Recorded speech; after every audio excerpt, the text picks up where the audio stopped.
Well, after months of back and forth, the Trump administration said last week that it would not try to defend an executive order around DEI in schools. So as a result, many DEI programs will be allowed to continue in schools, at least for the time being. We're joined now by 9 News race and culture expert Dr. Rosemarie Allen, who is also a professor at MSU Denver. Thanks for coming in. I am so happy to be here. So for anyone who is not familiar with the way that schools use DEI, talk about how it is used in classrooms. I really appreciate that because I think DEI is this broad term that people really don't understand.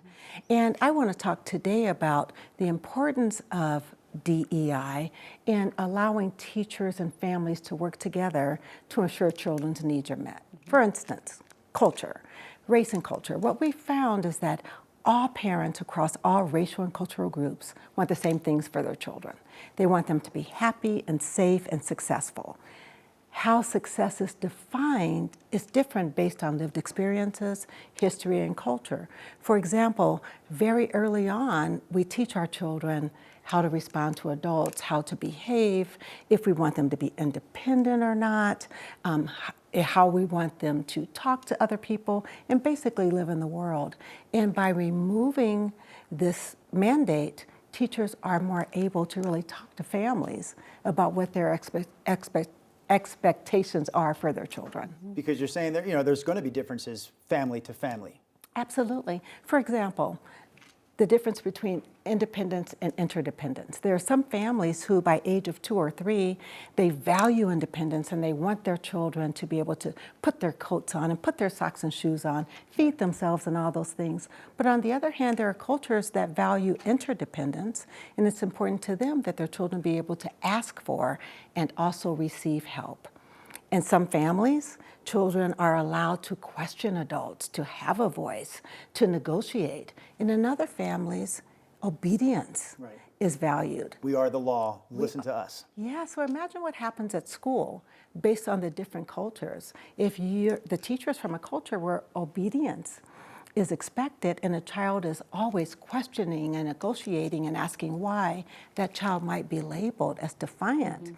Or having behavioral issues. That's why it's really important to talk to families.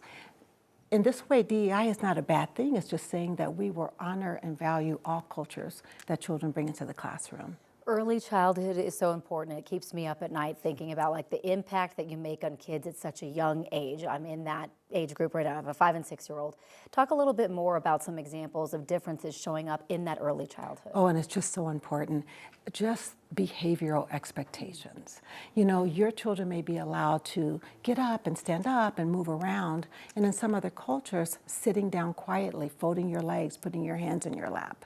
And when children are constantly getting in trouble for things that are allowed at home, they feel that they don't belong, and they don't understand why they're in trouble, and they don't really feel seen in that classroom. Your kids are younger, 5 and 7. Mine are 18 now. My thought is, some way, somehow, you will mess them up. Yep, You're going to mess them up, hopefully only a little bit, but they'll recover, right, doctor? You know what? Children are very, very resilient. The key is that home is always a safe place to land. We will mess them up in ways that are different from the way our parents mess us up, because we learned one way. But just, again, going back to every parent wants their child safe and happy and thriving. How we get there may be different, but that's really the end goal. I love how you break down DEI because I feel like for whatever reason it has a negative connotation sometimes these days, but you're saying this is just about like everyone being seen, being heard, and allowing everyone to get the same education and all of that. Absolutely, Corey. We had a situation where a child from an African country, they were constantly going to their cubby to eat, and they were running around and they were getting in trouble. And the parents, they went to the teacher and said, listen, we are refugees. Our children die early. We want them active. And the refrigerator is theirs. They can eat anything, anytime they want. So what the child was getting in trouble for was not aligned with what was happening at home. And because they were able to talk about it, they came together with a plan. So that's the difference.